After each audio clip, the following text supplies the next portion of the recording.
and welcome to Ask Nikki Novo.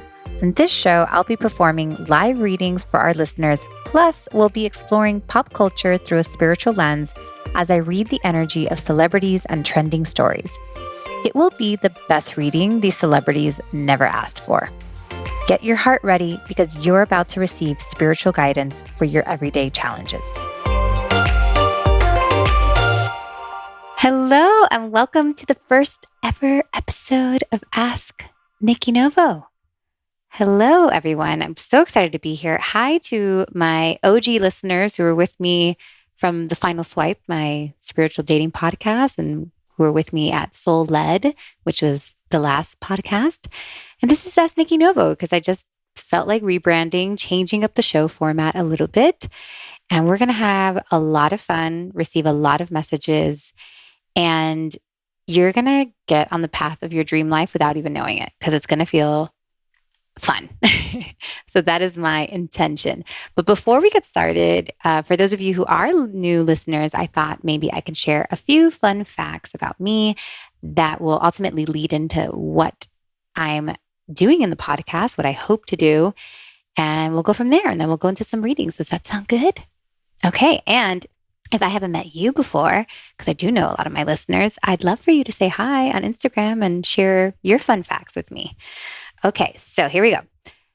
First fun fact, I was born in New Jersey to Cuban parents. I grew up in Miami. They moved us to Miami when I was 7, so I lived there most of my life. And we just recently moved to 30 acres in Western North Carolina, so we're just outside of Asheville now. And my family is, we're adjusting from city life to now like living on the land. Oh, and I should tell you, I am married. I have 3 children, a dog, and a lot of farm animals. So we packed up our bags in 2021, sold our house, did all that stuff, bought land that we fell in love with. We've been building a house and we live in a little guest house at the bottom of the land right now, watching our little dream mountain house come together. So it's been fun, but also, kind of stressful if you've ever built a house, but it's beautiful. And we're learning to grow gardens and live more with the land. We're learning to live with seasons. We're learning to deal with the slower pace. So all these really cool, fun, beautiful things. Also learning to be closer to places that you can actually travel to, because being in Miami, you're at the bottom of the state. So it's really hard to get out of Florida, So yeah, it's been really fun. What else can I tell you? Okay, I am a Cancer sun, a Leo moon, and a Cancer rising. My North Node is in Cancer. I have a lot of Cancer energy, which is why when I teach, people typically feel like I'm their mom. And I do tend to mom because I have so much mom energy, but grateful for that Leo moon energy because it lets me come out of my shell every once in a while and do things like this. For human design, you guys, I don't know too much about human design, but I am a generator. Yes, that is what I am. I'm literally looking at my chart right now. Any of you do human design readings, hit me up. I've never had one. So I'm a generator. Another fun fact was I was not born with intuitive gifts. So you're going to see that this podcast is all about me using my intuitive gifts to download messages for the collective and for the listeners. But funny thing is I wasn't born that. I never knew I had any of those. I always joke that if I did show any of those signs, seeing my grandfather, die before it was time for him to die, or talking to my dead great aunt or something, my mom would have definitely sent me to some sort of priest or nun to make sure that the demons would leave me. So thankfully, I did not show any of those signs. I actually had a normal upbringing in Miami around it was a very Cuban Latin culture. That's kind of all I know. I stayed at home for college and I studied public relations. And then I moved to LA to work in film PR, which was really fun. I worked at Fox and at Lionsgate, and it was really inspiring for me because since I'm the child of immigrants, I was really taught to only do work that is safe, that's going to make you money for sure. So I went off the grid a little bit by studying PR, but I knew that it was a degree and that there was jobs for me. But when I moved to LA, I saw all these creatives doing dream work. And I was like, wow, wait a second, you can do this for a living? I had no idea. So I met a lot of writers when I was there, because in PR, you work with writers. And I thought like, hey, maybe I could be a writer. I loved to write long emails to my friends. They would always joke because I would send them these like diary entries, like before blogging was a thing. I would send them blogs basically via email. And I just always had like a love for writing, which now I know it came from a past life. But I wasn't trained to be a writer, but I just had like the courage, I don't know, to decide maybe I could be a writer. So I moved back to Miami and I was a freelance writer. And then I became an editor at places like Refinery 29 and MSN and NBC. And, I've written a bunch for Condé Nast and Money and all these different places. And that was super fun. But during that time, I went through a breakup. I was seeking out psychics. And one day I met this psychic and I was like, I had this like weird question. I was like, I think maybe I could do what you do. Like I had this weird feeling that maybe I could also be intuitive. And she was so nice. And she's like, yeah, you can totally do that. And then she introduced me to some books, Doreen Virtue's, You Can Hear Your Angels. I don't know if you guys remember that. She does not believe in her work anymore. She's kind of a born again Christian. So she says that the angels' work was bad work. But anyways, it helped me start off. Then I just got really interested in different certifications. And I just started training myself. I was still an editor by day and I did fashion and beauty. So it was very in the closet. I would basically at night be studying on my own, all by myself, because I was deeply afraid of anybody knowing what I was doing. I was raised Catholic. So of course it was a big no-no what I was doing, but I could not stop. It was just way too much fun for me. And ultimately, trained myself enough to be able to read energy and spirit guides and all that kind of stuff. And then I met my husband, who I've been married to now for 10 years, Benny. Everybody loves Benny. He's everybody's, favorite Instagram husband. And when I met Benny, he had a 4-year-old daughter who's Allie, who I've been raising since she was 4. And there was something about he was settled in a home and very adult. And I was living in a condo in downtown Miami, working at the magazine. And I remember when I met him, I was like, this is not going to work. I can't be traveling, from downtown to this more suburban area where he was living. I want to be available for this child. I need to raise this child. Benny had been raising her alone. And I also just didn't feel fulfilled at my work anymore. I was writing about $3,000 handbags that I wouldn't even buy myself, So I was I need something more fulfilling. And I was already showing signs of really loving that metaphysical work. But of course, definitely not ready to come out of the closet. So I started writing self-help on a blog, and it just, kind of took off, and it gave me that flexibility also that I was looking for and the fulfillment. So fast forward 10 years later, here I am. And I'm telling you, if you would have told me 10 years ago that I would be here, I would not believe you, because never in my wildest dreams did I think I was going to be, a professional intuitive or teacher of intuition. But it's been the most amazing ride. And I've done more than 700 readings. I have a wait list of, I think over 500 people. And I have taught thousands of students all over the world how to activate their own intuition. So I feel very blessed. And this podcast is kind of, I don't know, this place of, okay, now that I've done all that stuff, now I want to be in this position where I can touch more people, because I have this wait list. I can never get to them. It's hard to do a bunch of the one-on-ones. But I want to keep sharing that message. And I also want to keep teaching people how to use their own intuition. So that's really what Ask Nikki Novo is about. So on this show, it's going to be fun. We're going to do a little bit of a old school kind of feel where I will be taking listener questions. You can submit them. There's links and phone numbers and all that kind of stuff in the show notes. And I will take a few questions every episode, download the message. But what's really cool is that whoever's listening, you will find that even though it's not your exact question, you will find that your message is in that question. So really have fun with it. I'm hoping that it kind of guides you each week and gives you that, a little pep in your step when you need it. Another fun thing we're going to do is I will be reading the energy of like different celebrity events or like trending events, which is different for me. But I actually worked in film for a long time and actually in PR. So part of my job was like looking through Us Weekly and People magazine for like different celebrity stories and stuff and working with celebs. So it's not too different. I mean, I'm kind of laughing at myself that I'm doing this, but the reason I want to do it is because first of all, celebrities and trending stories, they connect all of us. It's like these the popular kids in high school that we all know. And it's not to gossip about them or anything. And it's really not even about them, but we can learn so much about ourselves through these archetypes. So my hope is that we can chat about that because it's something we have in common, and we can also learn through these like collective messages. I think it'll be a lot of fun. And I'm sure it'll grow as we go. Like, I can't wait to hear your feedback and kind of what you envision for the show. And we'll just go from there, you guys. So thank you for being here. Thank you for playing and having fun with me. Thank you for sending in your questions. I love you so much.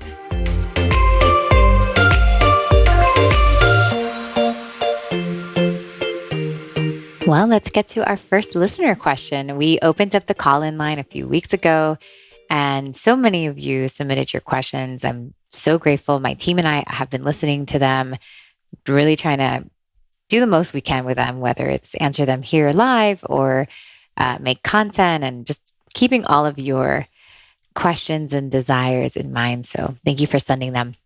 But for today's episode, I'm only going to answer one. I do expect to answer more than one in the future episodes, but since I took up a lot of time talking about myself, we're going to do one. And I wanted to do something that was similar to that place that I was in when I started the story about, where I was on this path and I thought that I was going to marry this guy, and I thought I was going to be an editor, and like it sounded like a great path.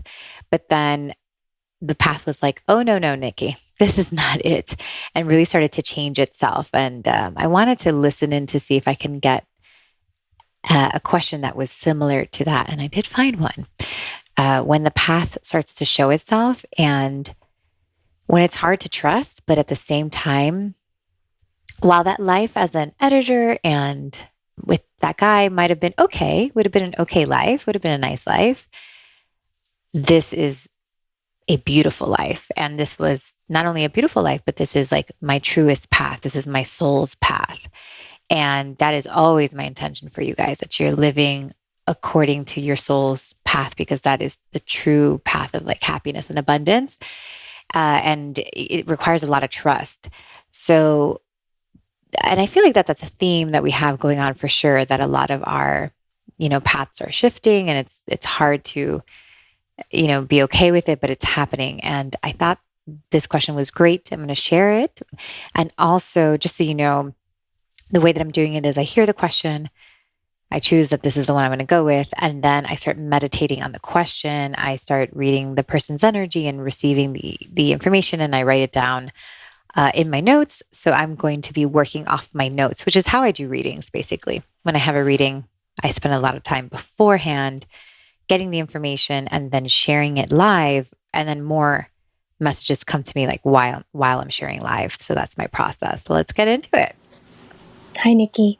I've graduated grad school for a few years now, and somehow I haven't had the motivation to study and pass my boards. I feel lost and unmotivated. I feel there's something else I'm meant to do, but I'm not sure what.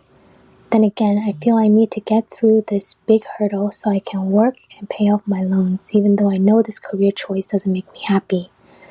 I'm conflicted and I don't know what to do. All right. So what I'm getting from this question from Chelsea is that she's basically saying like, I studied this thing. I don't know exactly what it is. Boards, I was thinking like maybe attorney or medicine. She graduated and now has to study for like her exam, and she doesn't have any motivation to do it. And she's also feeling like perhaps this isn't the path, right? Which is such a hard place to be in, which is basically, I had all these ambitions, and when I was choosing these, I was making these choices, they felt right for me. And now once I've gone down the path, I'm realizing that it's not right for me. And that could be a very disorienting place. I feel like that's a bigger theme that's also happening in the collective right now, because a lot of us had ambitions. And over the last few years and months, those ambitions feel not aligned anymore. It's a weird feeling of like, I don't think it's worth it to follow this. And I don't really think that that's going to make me happy. But those ambitions made us wake up every morning, and they gave us like the energy to wake up every morning. And now, when there is no North Star, when there is no ambition or that like fire under your ass, it can quickly fall into like depression and like being lethargic and not being able to have anything that wakes us up in the morning, because there's like nothing to work towards. That hustle is like no longer there. So it could be like a very scary place. So if you're there, then listen on. So, Chelsea, what I'm feeling here for you is that this is, first of all, like you're almost like in the beginning of a heart activation. So sometimes the hardest things are the things that activate our hearts. And it feels to me almost like, you're like a loving, kind person. And that's usually, we think, I mean, I used to think that I'm like, oh, I'm kind, I'm loving, I must be heart led. And then later I figured out like, oh no, like my heart is actually like so much more closed than I thought it was. And that's kind of what I see happening here. Like your heart is actually trying to activate and trying to expand and open. And what's going to get you out of this tunnel, basically, or this like, kind of confusion, is going to be the activation of the heart. So the first message I was getting was that you have to have the courage to feel. Like, so it felt like almost like, that there was maybe some sadness like in the heart, and this need to like cry and let it out and like not be afraid to feel what's in your heart. So you might go through like a stage of like, you'll be crying for a whole month and you don't even know why, like when like the tears just kind of come out and you're just releasing a lot of emotions. And the heart needs that to be able to like really get its full strength, because this path that you're about to go on is very heart led. It's like your heart leads you there, but there does seem to be some emotions that you've been afraid to feel that are covering up your ability to access your heart. So it's like we just have to be courageous enough to feel some of those things, let them out, like let them, move over, so that we can really get like the full potency of the heart and get like the real guidance of the heart. So that was the first message I was getting. I don't know exactly what it is that you need to feel, but it was really about like having the courage to feel so that you can have that heart activation. Then the other thing I was getting was that you're definitely very intuitive. Like, I almost feel like you're probably like, we're like a very sensitive child, and, but had to adult and do all these things. So you just picked whatever path made sense at the time.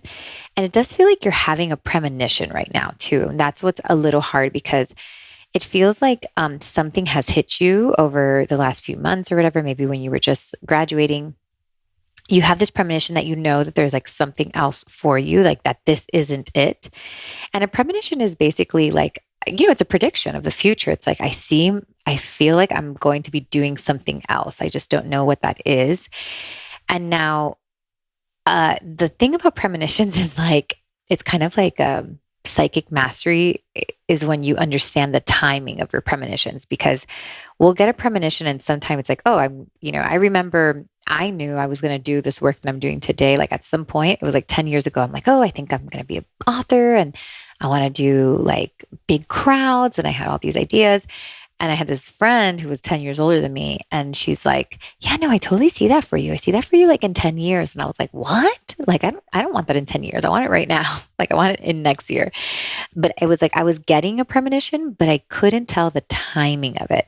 And that's kind of what I see happening here, Chelsea, that like, there's something else, but it's the timing of it that's a little off. Like you may think it's a little closer than it is. So this future feeling that you're getting is accurate. It's just that it's a little bit off, like a few years out. So, and this is also why like a lot of us don't get premonitions, because it's like a lot of us can't handle having the premonition. Like we can't say like it's hard for us to stay in the space of knowing that something's going to happen in a few years or in some time, like at some point. And it's like, can we really deal with like the time from now into when that happens? So if like we're not capable of holding that, then we probably won't get too many premonitions. So you're getting them, which is beautiful. But there has to be kind of a feeling into and like kind of a grounding into like when it's actually going to happen. So I see a whole other, I don't even want to call it career. Actually, they called it, like the guides were calling it vocation. So I see like a whole other vocation for you, but it's a bit in the future.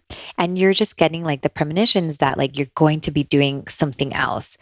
But that doesn't necessarily mean that we completely, throw away what you have done, because I do see that like what you have studied is going to be very helpful in like what you end up doing.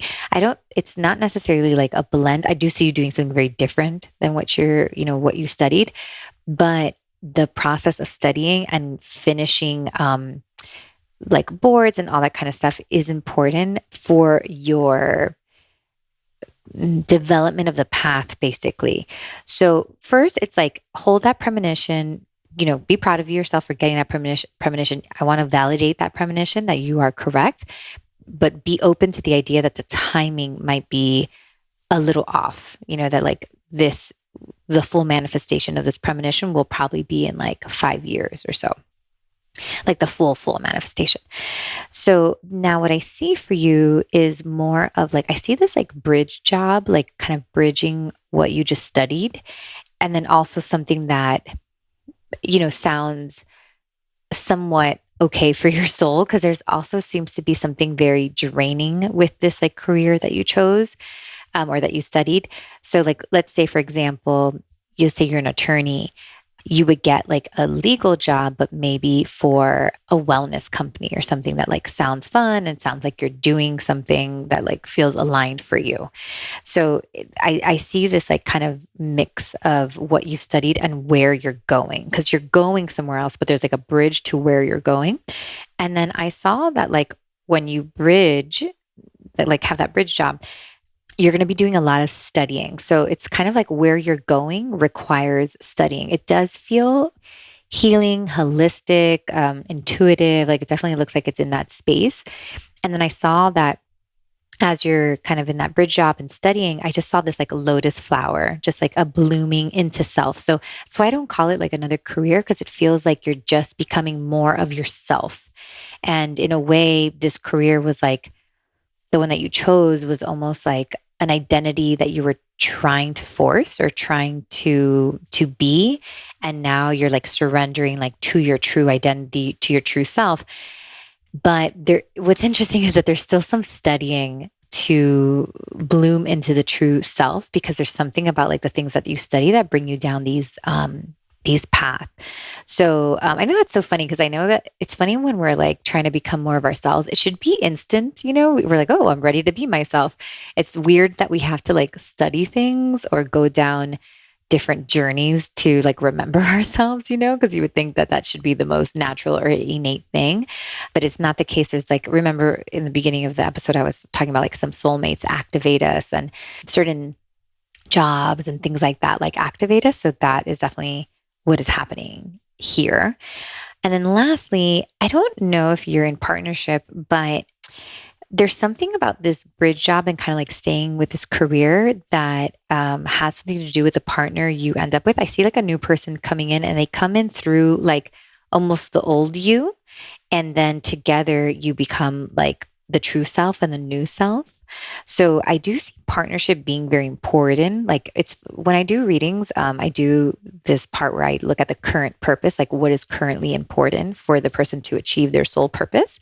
And sometimes it's kind of backwards things, like you would think that a partnership maybe is not that important to my purpose, but for many of us, our partners are, because those soulmates like help us throughout the journey. And your partnership seems very important. Like there's something about kind of solidifying that then moves you into like your true self. So this bridge job, or this kind of like taking what you studied and working in it for a little bit, is actually also one of the things that like leads you to your person who then helps you activate like the true self. So I guess I feel like they're giving me that to like give you something to look forward to. So like kind of some motivation to finish this, but you're you're at the finish line with this career, and yes, you're going to ultimately do something else, but you are going to use this for a little bit and you are going to do something with it. So, you're probably a little tired from all the studying and all the things, but understanding that it is still part of your path, like you were correct in picking that, but also giving space for that premonition to like really come into be and to like let yourself see the steps that lead you to that premonition, that knowing that you have. There's just a bunch of steps that are going to bring you there. So I hope that was helpful.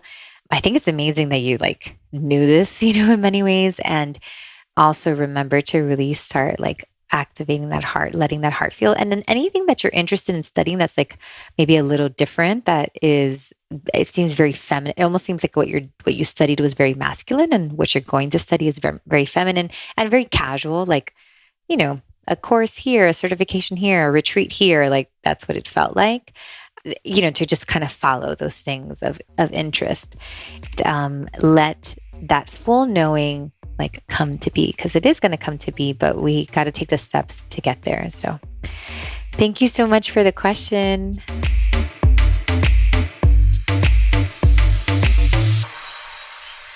It's hot hit time. So we reached the point of the podcast where we go into the hot hit segment, which is kind of hard to say. Hot hit is what I'm saying. Okay. And in this segment, I will be reading the energy of celebrities that are trending or some sort of trending event that's happening, just not so that we can gossip, but more so that we can read the energy, understand what that story is meaning to us and like why it's coming up in the collective and what we can learn from it. So today we will be reading Jennifer Lopez and Ben Affleck. At the time of this recording, they just got married. And I was like, at first, like, whoa, why would she get married again?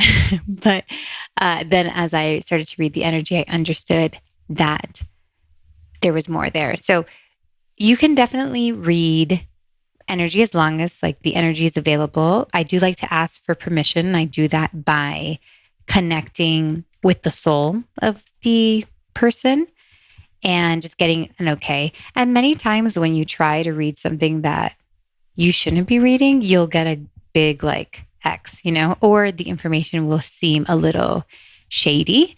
So, and kind of just almost like leading you down the wrong hole or whatever, down the wrong rabbit hole. So just know that that's how I'm doing it. I do not know them. I have never had time with them, anything like that. So this is just me reading the energy from afar. And actually, so that we are on the same page, I'm going to read a little disclaimer for you so that nobody gets confused about this.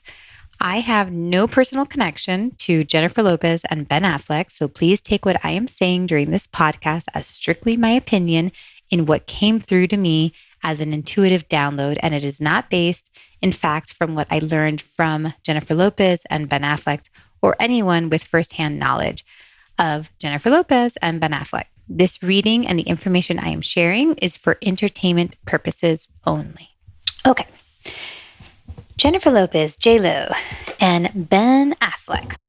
So I did a few things. First, I was connecting to their souls, and I wanted to kind of see their souls and how the souls interact. I didn't go into any of their, like deeply into their past lives, but I did quickly go into the records, and I was like, oh, wow, these people have been together, very close souls. And actually, when I was going there, I got the understanding, like the souls were showing me that they were twin flames, which is super rare. I have seen maybe I think 2 twin flames in my readings, and I've done a lot of readings. Twin flames is basically this concept that the soul can split and have 2 experiences on the same dimension at the same time, because the soul does split in several ways. And the idea is that you could be having one experience here and then be in another dimension, I don't know, on another planet, being totally reincarnated into something else all at the same time. But this twin flame idea is that the soul is split, but actually in the same moment. So I can actually like have my soul in two bodies at the same time is kind of the concept. I think a lot of us look for a twin flame, and not all of us have twin flames. So don't stress over that. It's like I feel like it's like the AP version of soulmates. It's like, I want to, like, high achievers were like, I don't want a soulmate. I want a twin flame. Like, I want to go even higher. But I mean, I have yet to see a twin flame in myself. So just so you guys know. So definitely twin flames. That's the way they were kind of showing up. The way I saw it is that the soul, like, I asked them to split out of their body, and then they kind of came together. And I was like, oh, interesting. They are like one and the same, because I was trying to read the soul separate, but they were kind of showing that they were one and the same, but in these two experiences. And as they show up in this lifetime, the two of them, very interestingly, are like a mirror, very like mirror to each other. And, I can sit here and read them and kind of get some gossipy info, but that's really not what I'm interested in. And that's not what this is about. I really want to look at, why are we as a collective experiencing this story right now? Like, why are we experiencing the story of Ben Affleck and Jennifer Lopez? Like, what is the archetype for us? Like, what are we learning from? So that's really the point of view that I'm going to come from. So what I was getting was that it looked like JLO was waiting for the maturing of Ben Affleck. So it's like, it almost seemed like she always knew she would end up here. But I guess there was something about Ben Affleck that wasn't like fully matured. I almost got this sense that she was waiting for him to move from prince to king, which is such an important stage in a man's life. I don't know if you guys have read the book Keys to the Kingdom. It's pretty old school, but if you're in a relationship with a man, it may be helpful. And she talks about this concept, the author talks about this concept of like men moving from prince to king. And it looks like she had always been waiting for him to move into that. It also seems like they didn't have the communication skills to get through their like past relationship, and that it wasn't able to work because like they didn't have, both of them are kind of like expanding their throat chakra and lengthening the way in which they talk. Like it seemed like their conversations were like short and fast almost, as I was getting. So they didn't have almost like the skill to keep the relationship going.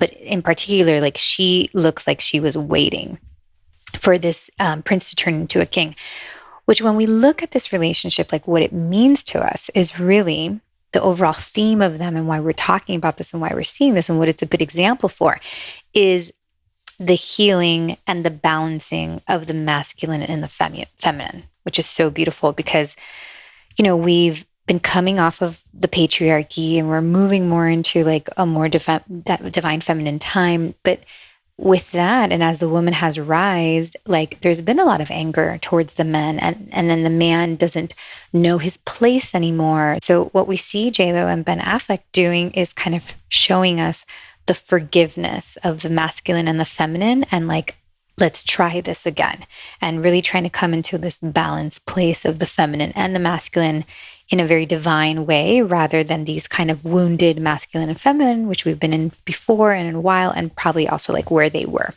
So that's a beautiful like lesson that we're seeing, that we get to, kind of watch this show. I, of course, was like, well, if she was always, and the twin flames I have seen have been together for a long time, and almost like young. So I was like wondering, like, why were there relationships in between? And specifically, like the Mark Anthony relationship was a karmic agreement for her. Their kids seem like they're going to be something very important to the world. Their children, so like it's like the two of them had to come together to give birth to those, like to seed those children, basically, because it seems like we're going to see a lot from their kids, which I'll talk about in a second, but almost like humanitarian efforts, kind of very new earth children. So we're going to start to see that come forward. And that was like kind of why they came together. And then also, I was like, well, what about A-Rod, like why Alex Rodriguez? And I was just getting the message that like her brand is more valuable when she's in a power couple. So even though she kind of knew she was like waiting out for her twin flame, it looks like, well, I had to have like a placeholder in between because like my brand is more valuable. This is kind of the soul conversation, guys, by the way, that I'm getting. So I thought that was funny. Okay. So again, what does the story mean to us? It's the balancing of the masculine and the feminine. The forgiveness is kind of like, if I could title this relationship right now, I would call it the forgiveness. It's the coming together. It's trying again. It's, I have healed myself, both in the feminine and the masculine. Can we do this in a more balanced way? Ben, representing the masculine, and this is kind of like bigger picture masculine. A lot of men are going through deep healing. Some are resisting it. It's also why it's a little bit of a hard time. It's been a hard time to date over the last few years, a woman seeking a man, because the men have been going through their like dark night of the soul, And as the man goes into like the balanced masculine, specifically Ben here in this relationship, looks like he'll need to be okay with like not being the lead character. Like he's going to have to be okay with like not, being like the white man that gets picked for everything. There's a little bit of like, seems like he needs to be okay with being a supporting the rise of the feminine, because JLO really represents like almost like the queen. And in this kingdom, like the roles are equal. And in a way, the queen is almost more of the leader in a sense. So he's going to have to see if he can kind of hang out and be more of a supporting role to the rising of the female, which in general too, like that is really the man's role right now. Like, can they support women as they rise? Almost like a good manager. Like, I don't know, like think about like Kris Jenner and Kim Kardashian. Like Kris Jenner is like a powerhouse, and it's like in a way she's probably even stronger than her kids, but she like brings forward like these rising stars, and that's kind of a bit of like what's happening here. And then also he needs to find strength in his heart, like the energy between the heart and the voice rather than the ego. So it's like almost like his strength, where it used to come from like his will and his maybe confidence, or which is kind of that solar plexus, a little bit of that, that ego kind of feeling. It looks like he is finding, or the male also like is finding his strength from the heart to the voice. It looks like it's getting longer almost. Like it makes me feel like before he could maybe express like 2 words from like the heart to the voice. And now it's like, oh, I can express 3 sentences from the heart to the voice. So that's like expanding, and that's going to be his greatest skill in this new relationship.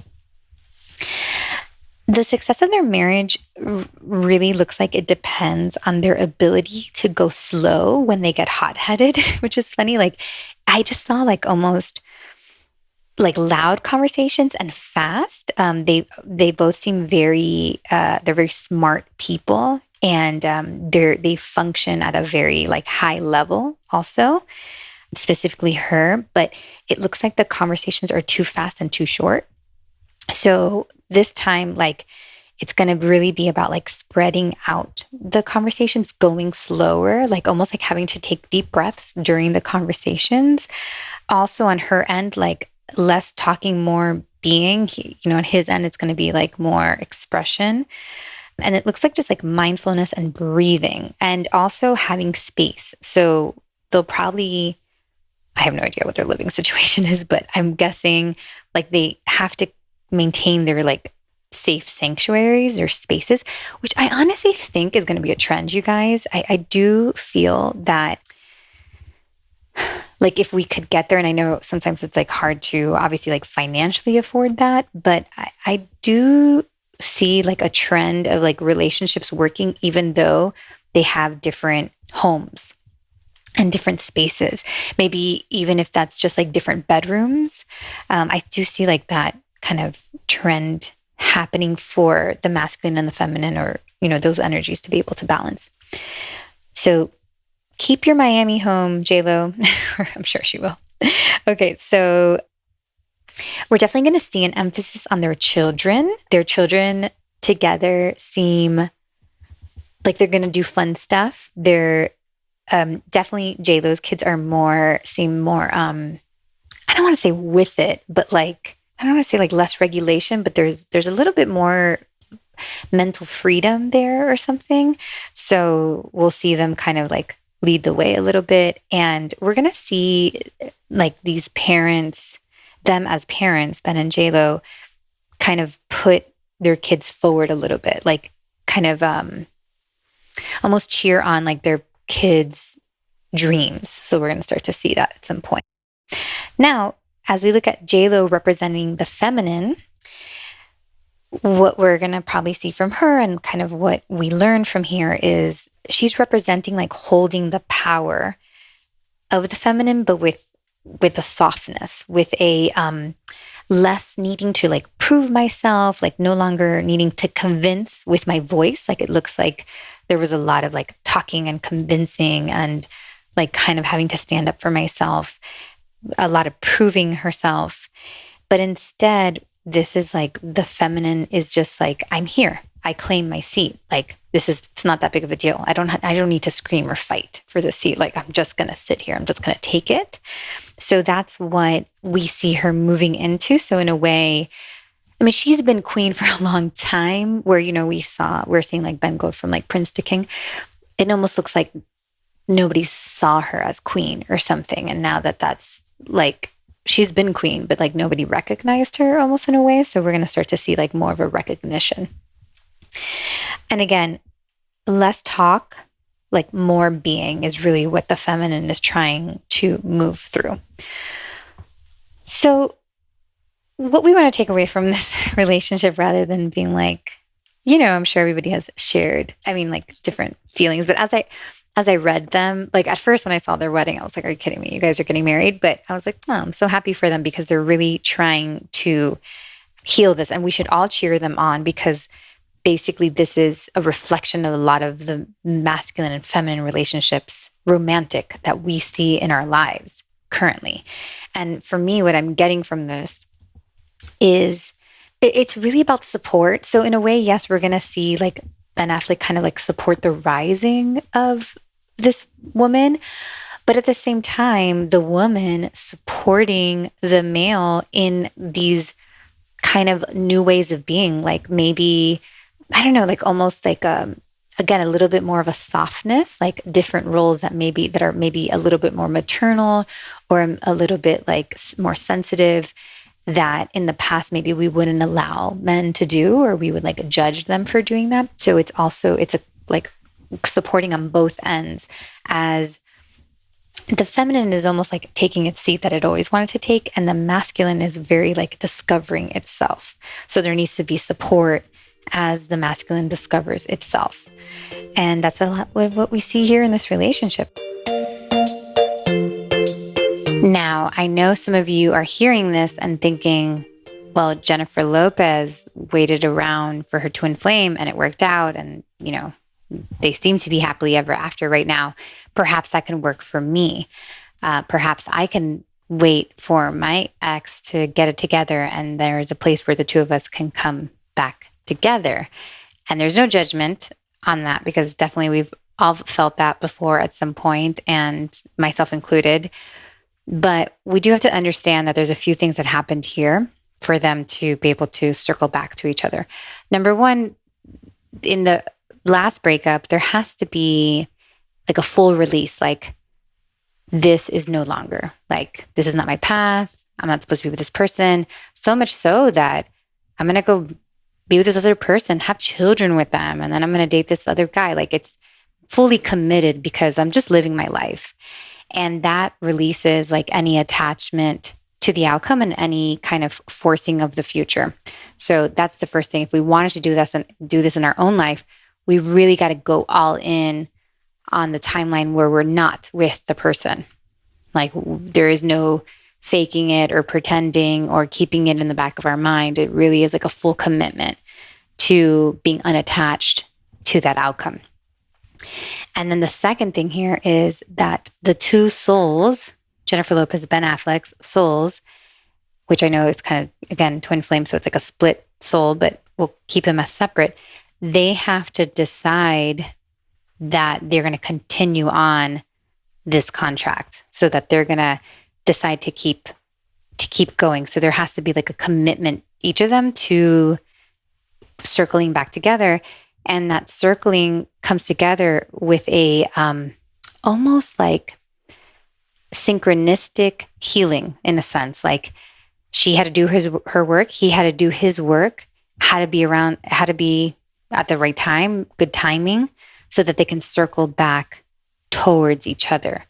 So the evolution of each soul has to kind of be happening side by side in order for the timing to actually click. So that is an interesting point here. And this is why also some people like will be in relationships and will kind of spiritually outgrow the person, like when you're really working on yourself and you're doing all the work and you're ascending and your partner's not doing that, it gets really scary because you're like, oh my gosh, this person's not going to catch up. And that's when I like to have a conversation with the souls. So, which is basically close my eyes. I see myself in my meditation. I see my partner, and I just ask the souls to kind of jump out of the body and have a soul conversation. So I'm not having a human conversation with my husband or anything like that, but I'm connecting on a soul level and being like, hey man, this is not working out. I think I'm going to head out. Unless you really want to continue to do this work, let's do it. And almost have a conversation from a soul level. So that's an option. Doesn't always guarantee, does not mean that the other soul wants to continue. But if you're kind of in a relationship where you're fearing that there might be an outgrowing or there might have to be a leaving to be able to really create the healing that needs to happen, or the expansion that needs to happen for yourself, having those soul conversations can be helpful. And I know from experience, I actually did that with my husband, and we jumped on a whole, we were heading down the wrong path. We were going to end, in this form right now. And I started having a lot of conversations like that, and we just totally redid and recommitted and ended up on this other timeline. So that's one way to do it. Not that Jennifer Lopez and Ben Affleck were necessarily having soul conversations, but since you're a little bit more open to the metaphysical and the soul conversations, just wanted to give you that little tip. And that's it for Hot Hit. Thanks. Hope that was fun. Hope you learned. If you have some trending story or celebrity kind of read that you want to have, feel free to also leave me a little voice note on our call-in line. Tell me who you would love for me to read, and just something that maybe you've been curious about. If I can do it, I will. I leave you with this blessing, a sacred song written and performed by my dear friend, Lindsay Simsick. This is Clarity. Yeah.